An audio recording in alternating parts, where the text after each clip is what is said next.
नमस्कार। आप देख रहे हैं क्यूवाइब और मैं हूं प्रवीण झा। बात अभी करेंगे असम विधानसभा चुनाव की और यहां पर हो गई है बल्ले बल्ले। अब आप सोच रहे होंगे कि किसकी बल्ले बल्ले हो गई है, क्योंकि एक तरफ कांग्रेस पार्टी है जो लगातार ये उनके नेता खासकर ये दावा कर रहे हैं कि जो हिमंता बिस्व शर्मा की सरकार है वो भ्रष्टाचार में लिप्त सरकार है और उसको इस बार असम की जनता जो है वो उखाड़ फेंकेगी। वहीं भारतीय जनता पार्टी पूरी तरह से आश्वस्त है कि इस बार वो हैट्रिक लगाने में कामयाब हो जाएंगे। अब ऐसे में वहां पर जो जातीय समीकरण है उसको लेकर भी हम लोग चर्चा करेंगे कि आखिर किस जाति का झुकाव किस ओर हो रहा है, उसको लेकर भी हम लोग बातचीत करेंगे। वहां पर जो समीकरण क्या कह रहा है, खास करके जब अलायंस के बाद समीकरण क्या कह रहा है उसको लेकर भी बातचीत करेंगे। और जो कांग्रेस से कुछ नेता मतलब पाला बदलकर भारतीय जनता पार्टी में शामिल हो रहे हैं उसको लेकर, पहले जो कांग्रेस में थे अब बीजेपी में है, उनका क्या बयान है, प्रियंका गांधी को लेकर वो क्या कुछ कह रहे हैं, उस सब पर हम लोग चर्चा करेंगे। और इस चर्चा में हमारे साथ हमारे राजनीतिक विश्लेषक संजीव प्रियदर्शी जी जुड़े हैं। संजीव जी, हम आपसे ये जानना चाहेंगे कि एक तो हम लोग जो आज कार्यक्रम कर रहे हैं कि हो गई है बल्ले बल्ले, किसकी बल्ले बल्ले होने वाली है खास करके असम विधानसभा चुनाव में?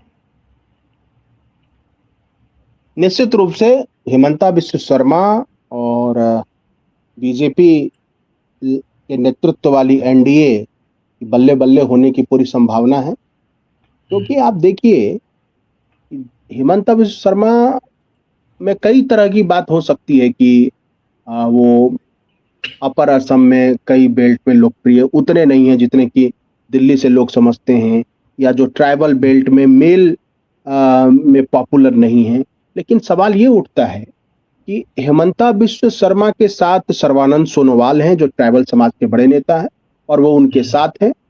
इसके अलावा आप देखिए कि लगातार कांग्रेस के बड़े नेता, चाहे वो प्रद्युत बारदोलाई हो या भूपेन कुमार बोरा जो बोरा समाज के बहुत बड़े नेता है, वो सब, और तीन में से एक सांसद जो बारदोलाई जी थे वो एक सांसद थे और अब वो विधायक का चुनाव लड़ रहे हैं।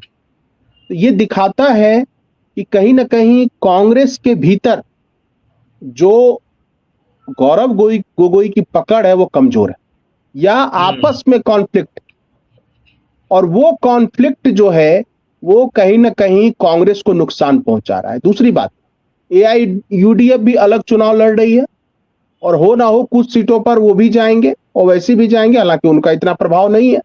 और परिसीमन की वजह से देखिए वहां नेक टू नेक फाइट होता है कांग्रेस और बीजेपी में, लेकिन परिसीमन की वजह से कई ऐसी सीटें हैं जिसका समीकरण ही बदल गया है।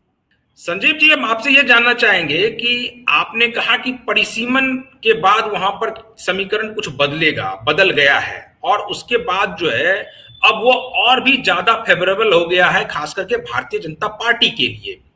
लेकिन सवाल यह उठता है कि जो कांग्रेस के नेता भारतीय जनता पार्टी में शामिल हो रहे हैं उनको क्या लग रहा है कि इस बार वहां पर कांग्रेस की जीत नहीं होने वाली है, इसलिए जो सांसद हैं वो भी छिटक कर भारतीय जनता पार्टी में आ जा रहे हैं और भारतीय जनता पार्टी में जाने पर वहां पर विधायकी का वो चुनाव लड़ रहे हैं?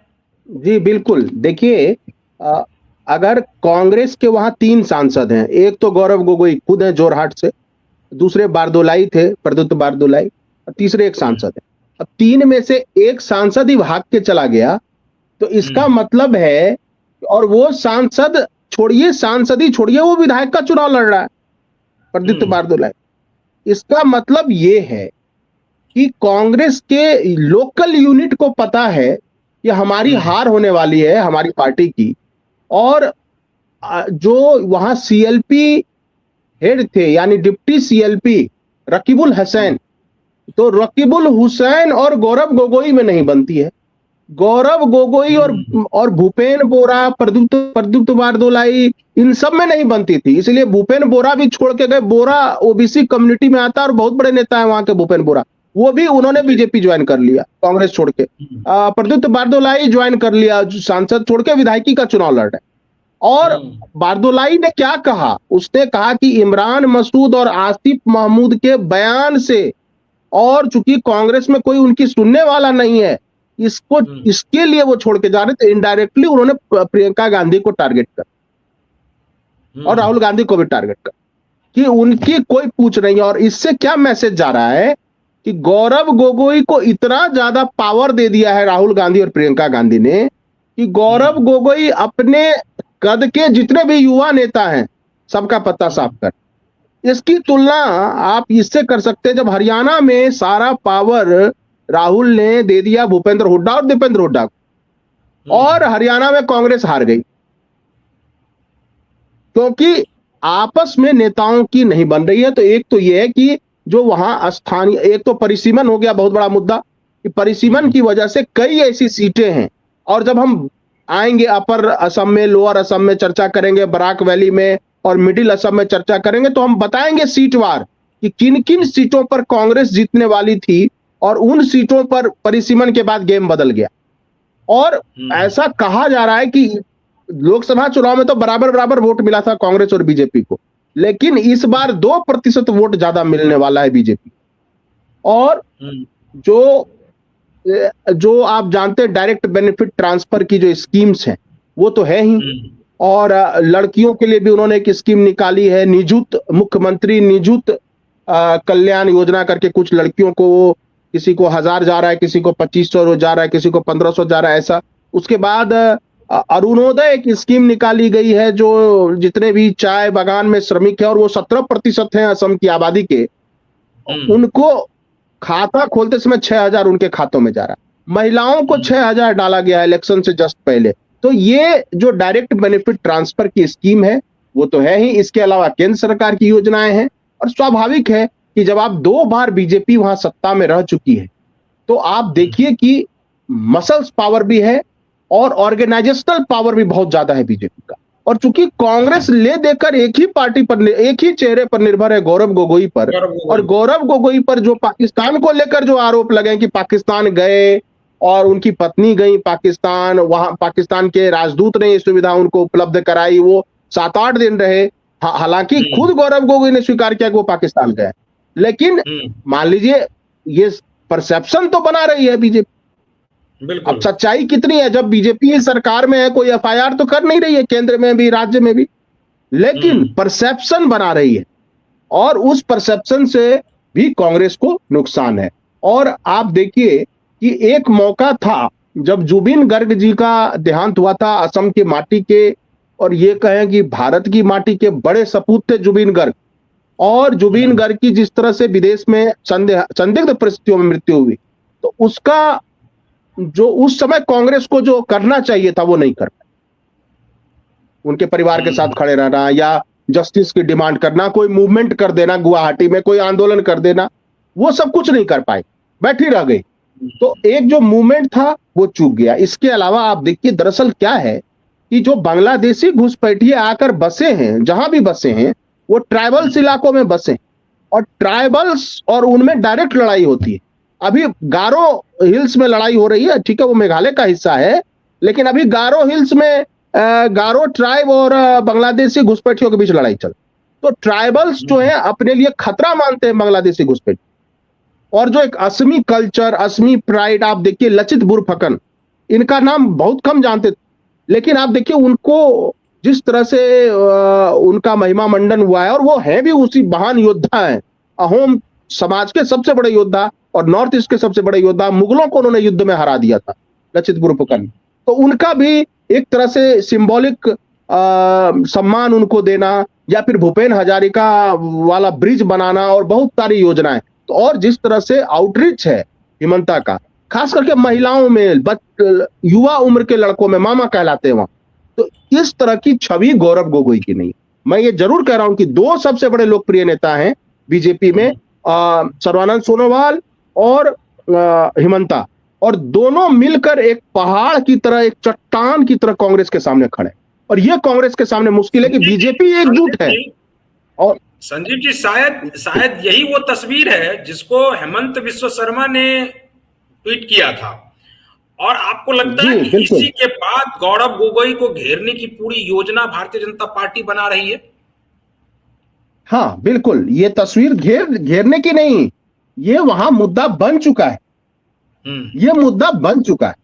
अब देखिए, ये बात दोनों तरफ से है। मान लीजिए पाकिस्तान में भी जब इमरान खान थे तो वो क्या नारा लगाते थे शरीफ परिवार पर कि जो मोदी जी का यार है वो पाकिस्तान का गद्दार है। मतलब वो शरीफ परिवार को टारगेट करते थे क्योंकि शरीफ परिवार के प्रोग्राम में मोदी जी गए थे। तो ये दोनों तरफ होता है, सीमा के दोनों तरफ होता है कि अगर आप ज्यादा क्लोज जाएंगे तो आप पर तरह तरह के आरोप लगेंगे, इसमें कहीं कोई संदेह नहीं है। तो ये सारे मुद्दे, यानी सरकारी योजनाएं, अपना उनका इमेज, हिमंता प्लस सर्बानंद सोनोवाल का एक साथ रहना, बीजेपी में बगावत कहीं नहीं दिखना, और कांग्रेस में गौरव गोगोई अब अकेले पड़ गए, जैसे भूपेंद्र हुड्डा अकेले पड़ गए थे हरियाणा में।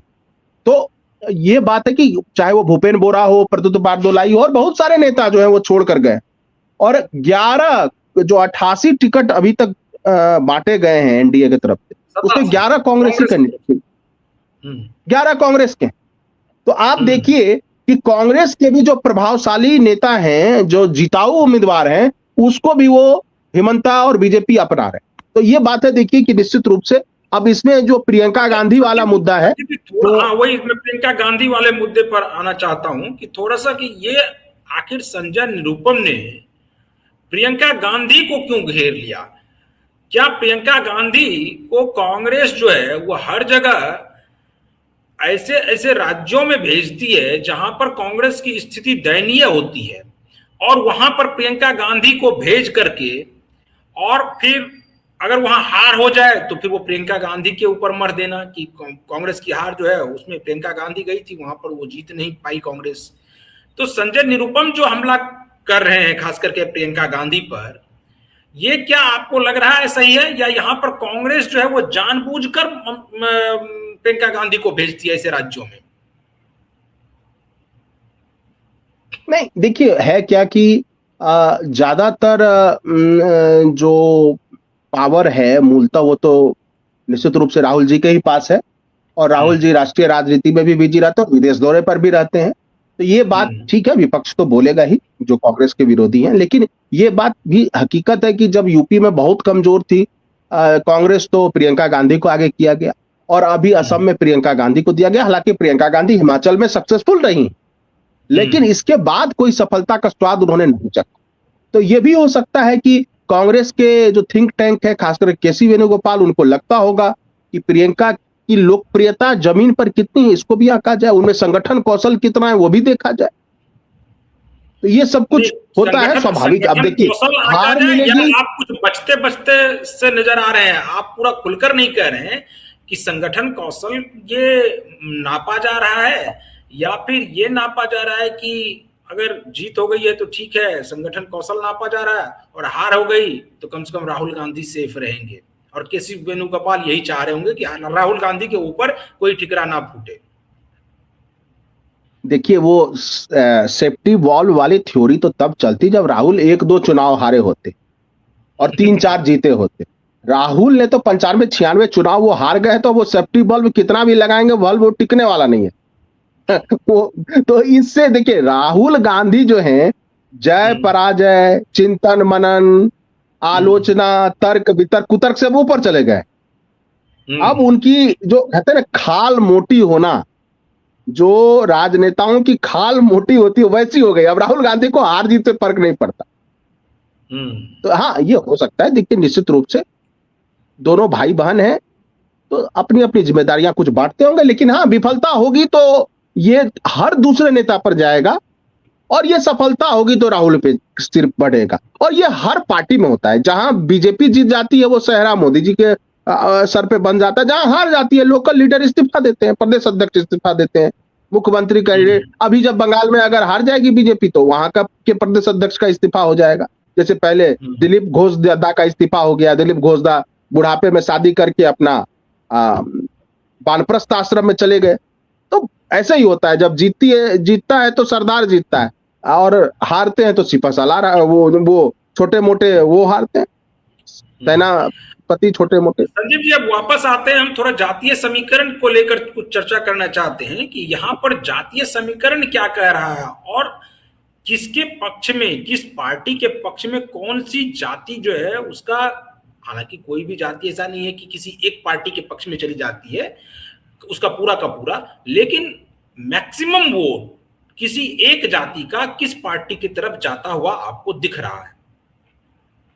देखिए, थोड़ा सा मुझे समय दीजिएगा, मैं बहुत विस्तार से इस पे बताऊंगा अपने दर्शकों को। देखिए, शुरू करते हैं। देखिए, वहां अलग अलग तरह का जाति समीकरण है जो उत्तर भारत से हूबहू नहीं मिलता, कुछ समानताएं भी हैं और बहुत कुछ अलग भी है। जैसे देखिए, सामान्य जाति जिसको सवर्ण समाज कहते हैं, उसमें जो जातियां आती हैं असम में, वो है ब्राह्मण, यानी ब्राह्मण वहां भी हैं। डेका टाइटल वाले जो हैं वो भी सामान्य जाति में आते हैं। कलिता, राजखोवा, ये इनको कास्ट असमीज कहा जाता है, कास्ट असमीज कहा जाता है, और ये मुख्यतः बीजेपी को वोट देते हैं। हालांकि कुछ पॉकेट में कांग्रेस को भी और लोकल पार्टी को भी वोट देते हैं। अब आइए दूसरा, अहोम जो जिससे गौरव गोगोई खुद है, गौरव गोगोई खुद अहोम जाति के।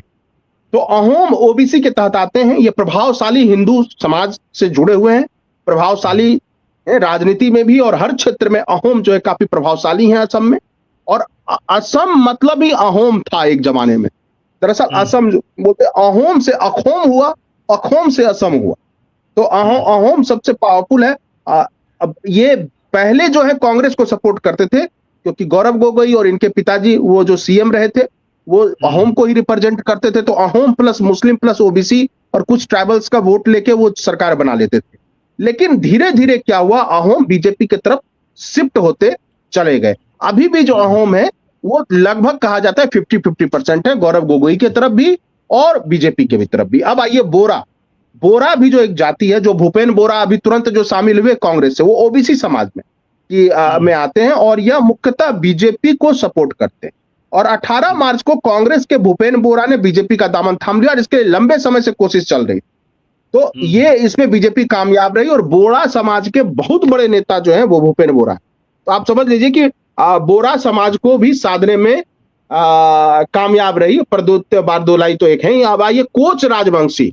देखिए, ये एक ट्राइब है कोच राजवंशी, और इसका झुकाव मैक्सिमम बीजेपी की तरफ है और थोड़ा सा कांग्रेस को भी ये देते हैं, लेकिन ज्यादातर जो है ये बीजेपी को ही देते हैं। कोच राजवंशी हिंदू बंगाली ये बीजेपी को देते हैं, क्योंकि सीए लागू होने के बाद इनको नागरिकता मिली है। वहां जो बांग्लादेश से भी आए उनको नागरिकता मिल गई सीए के तहत। मुस्लिम्स जो है 30%, यानी असम की आबादी के पहले 30% थे। इसमें भी कई जातियां हैं, गोरिया, मोरिया, देसी, भाटिया। देखिए, इतना विस्तार से असम पे मुझे नहीं लगता है कि नेशनल मीडिया भी डिस्कस करेगा। इतना रिसर्च करके दर्शकों के सामने हम लाए हैं ताकि उनको असम के बारे में पूरी जानकारी मिल जाए। तो ये मुस्लिम जो वोटर हैं इस बार ज्यादातर वो कांग्रेस के पक्ष में हैं। अब पूछिए, और बहुत कम जो है एआईयूडीएफ के पक्ष में। 2-3 सीटों पर एआईयूडीएफ यानी बदरुद्दीन अजमल जो इत्र के बहुत बड़े व्यापारी हैं उनके पक्ष, क्योंकि वहां के मुस्लिमों का यह मानना है कि चूंकि इनके कॉमर्शियल इंटरेस्ट है, कुछ व्यापारिक हित हैं, और बार बार ये हिमंता के साथ फोटो खिंचाते। कई बार हिमंता की उन्होंने तारीफ भी कर दी है कि हिमंता जो है चाहते हैं कि मुस्लिम समाज पढ़े लिखे। तो इससे मुस्लिम समाज में एक भरोसा का संकट हो गया है एआईयूडीएफ के लिए। और चूंकि हिमंता का सबसे प्रखर विरोध कांग्रेस कर रही है, तो मुस्लिम समाज को लग रहा है कि अपना वोट बेकार करने की बजाय दिया जाए किसको, कांग्रेस को। इसके बाद देखिए बोड़ो जो है ये सबसे बड़ा आदिवासी समूह है। ये बोडोलैंड टेरिटोरियल एडमिनिस्ट्रेटिव डिस्ट्रिक्ट्स में रहते हैं, और ये 4 जिले हैं जिसमें बोडोलैंड टेरिटोरियल काउंसिल है, बीटीसी। और 4 जिले जो आते हैं ये कोकराझार है, बाक्सा है, उदलगिरी और चिरांग है। ये असम के क्षेत्रफल का 35% आबादी है इनकी, लगभग 35%। नहीं, 35% आबादी के बारे में मुझे जानकारी नहीं है, लेकिन ये प्रभावशाली है। 35% नहीं होंगे, क्योंकि 30% तो मुस्लिम ही है। 35% नहीं होंगे, 17-18% कहा जाता है इनकी आबादी है। 4 जिलों में ये कंसंट्रेटेड है। और यहाँ की 2 पार्टियां हैं, एक है बीपीएफ बोडोलैंड पीपुल्स फ्रंट, जो हग्राम मोहिलरी की पार्टी है, और यूपीपीएल जो है प्रमोद बोड़ो की पार्टी है। देखिए, प्रमोद बोड़ो को राज्यसभा भेजा बीजेपी ने इसी बार, लेकिन अलायंस जो है बीजेपी का बीपीएफ के साथ है, क्योंकि बीपीएफ जो है बोडोलैंड टेरिटोरियल काउंसिल में लीड कर रही है 28 सीटों के साथ। टोटल 40 सीटों में 28 सीट बीपीएफ के पास है, हग्राम मोहिलरे वाली पार्टी। इसीलिए, और यूपीपीएल का जो प्रभाव है बोडोलैंड में लगभग खत्म हो गया, मात्र 5 सीट पर, 40 में 5 सीट पर सिमट, 7 सीटों पर सिमट गई है यूपीपीएल। इसलिए यूपीपीएल के साथ इन्होंने अलायंस नहीं किया। अब आइए, एक मिसिंग जनजाति है, इसका झुकाव भी बीजेपी की तरफ है, और ये अपर असम के इलाके की सबसे बड़ी आदिवासी कम्युनिटी है मिसिंग। और ये जो है, जी, एक सेकंड के लिए रोकेंगे आपको। दरअसल वो जो प्रमुख जनजाति समूह है उसमें 35% बोडो है, और जी जो मिसिंग है वो 17.5% के आसपास है। इसलिए जी, ओवरऑल तो मैंने, लेकिन वो प्रमुख जनजाति समूह में उनका जो मतलब प्रतिशत है वो 35% था। और देखिए, बिल्कुल वही मैं कह रहा था कि ओवरऑल 17% है, और इसमें बीजेपी और बीपीएफ की बहुत ही मजबूत पकड़ है इस इलाके में। मतलब बीपीएफ के साथ हग्राम मोहिलरे यहां सबसे पॉपुलर है बोडो के बीच। अब देखिए, इसके अलावा मिसिंग मैंने बताया अपर असम, इसके अलावा देखिए कार्बी एक है, कार्बी जो कार्बी आंगलोंग इलाके में रहती है, कार्बी भी ट्राइब है। दिमासा, तिवास, राभा, देवरीज, सोनोवाल कछारी और थंगल्स, इन सब का बीजेपी की तरफ झुकाव है। देखिए, ये सारे ट्राइबल्स का नाम मैं गिना रहा हूं एक एक। अब आइए ओबीसी समाज में आते हैं मोरान, मातक और चूटिया। ये तीनों में भी बीजेपी को सबसे ज्यादा वोट देते हैं, क्योंकि इनको खतरा लगता है बांग्लादेशी घुसपैठिए से। इनको लगता है बांग्लादेशी घुसपैठिए की संख्या अगर इसी तरह बढ़ती रही तो उनका राजनीतिक प्रभुत्व समाप्त हो जाएगा। और चूंकि पश्चिम बंगाल में बहुत सारे बांग्लादेशी लोग जो बस गए, रह गए, उनको ओबीसी का दर्जा दे दिया ममता जी ने, तो उनको डर लगता है इन ओबीसी कम्युनिटीज को कि ये ओबीसी रिजर्वेशन में भी भविष्य में आ सकते हैं अगर आबादी बढ़ गई बांग्लादेशी मुस्लिमों की या बांग्ला भाषी मुस्लिमों की। इसलिए ये बीजेपी को सपोर्ट करते हैं। अब देखिए, एक और है tea garden labourers and Bengali, TGL इसको वैसे कहते हैं। ये 19वीं सदी में ब्रिटिश सरकार के द्वारा इस इलाके में लाए गए, असम के इलाके में, ताकि चाय की खेती हो सके। और ये कहां से आए? झारखंड से, उड़ीसा से, उस समय बिहार भी, क्योंकि उसमें बंगाल का ही सब हिस्सा था। बंगाल, बिहार, उड़ीसा ये सब एक साथ थे, और झारखंड भी उसमें बंगाल का हिस्सा था। तो ये सब उसी इलाके से आए। ये टोटल असम की आबादी का 17%, प्रवीण जी, 17%। और इनका प्रभाव संजय जी, यहाँ पर आपको रोकेंगे क्योंकि आपने उसी समुदाय के बारे में ये चर्चा की है। तो यहाँ पर ये चर्चा इसलिए महत्वपूर्ण है क्योंकि कांग्रेस जो है वो झारखंड मुक्ति मोर्चा के साथ वहां पर गठबंधन नहीं करने जा रही है। अभी तक तो नहीं हुई है, क्योंकि 87 सीट पर तो कांग्रेस ने अपना उम्मीदवार भी उतार दिया है। 3 लिस्ट जारी जो हुई है। अब झारखंड मुक्ति मोर्चा का ये कहना है कि अगर असम में वहां उनके साथ नहीं होता तो वो कुछ और दल के साथ वहां पर अपने उम्मीदवार वहां उतारेंगे। तो फिर क्या ये जो इसमें कुछ जो कांग्रेस को जो वोट जाता है उसमें कुछ नुकसान होता हुआ दिख रहा है क्या, जो खास करके हेमंत सोरेन के जाने की वजह से? देखिए, हेमंत सोरेन ने विश्वनाथ जिले में जनसभा की है और जो मूल आदिवासी हैं उनको एड्रेस किया है, और उनका ये कहना है, देखिए पहले मैं बता दूं हेमंत सोरेन के मुद्दे क्या है। हेमंत सोरेन का ये कहना है कि बीजेपी ने 3 वादे किए थे टी गार्डन लेबरर्स यानी चाय श्रमिकों के साथ, कि उनको एसटी का दर्जा में देंगे, उनको उनका डेली वेज जो बढ़ाएंगे, रोज का जो मजदूरी है वो बढ़ाएंगे, और उनको घर का जो पट्टा, जो गार्डन इलाके में रह रहे हैं टी गार्डन में, उनको घर का पट्टा देंगे। ये 3 वादे बीजेपी ने किए थे। इसमें केवल एक वादा बीजेपी पूरा कर पाई, डेली वेज बढ़ा दिया। लेकिन उस वेज बढ़े होने से भी, मजदूरी बढ़ जाने से भी यहाँ के जो श्रमिक हैं वो खुश नहीं। अब हेमंत सोरेन क्या कह रहे हैं कि हम जय भारत, जो अभी तक चर्चा चल रही है, रांची में हमारे कुछ मित्र हैं जेएमएम से, उनसे बात करने पर पता चला कि वो जय भारत पार्टी एक लोकल पार्टी है, उसके साथ अलायंस करके 35 से 40 सीटों पर लड़ना चाहते हैं। ये उनका इरादा है। और कांग्रेस क्या कहना चाह रही है? देखिए, गौरव गोगोई मिले भी है, प्रणाम भी किया पैर छूकर हेमंता का। कांग्रेस का यह कहना है कि आप अपना कैंडिडेट हमारे सिंबल से लड़ा दीजिए। अब देखिए, कांग्रेस के पास धर्म संकट क्या है कि अगर हेमंत सोरेन ये कह रहे हैं कि एसटी स्टेटस वो चाय श्रमिकों को दिलाएंगे, तो बाकी जो एसटी हैं, बोडो, राभा, दिमास, मिसमी, ये तो कांग्रेस को साथ ही नहीं देंगे। तो क्योंकि तब तो मानेंगे कि बाहर से आए लोगों को एसटी का दर्जा देने की बात हो रही है। इसलिए कांग्रेस का शुरू से ही प्लान था कि हेमंत सोरेन अलग से लड़े और वो वोट काट के थोड़ा 1-2% भी प्रभाव डालेंगे तो बीजेपी को नुकसान होगा। कांग्रेस की ये योजना थी।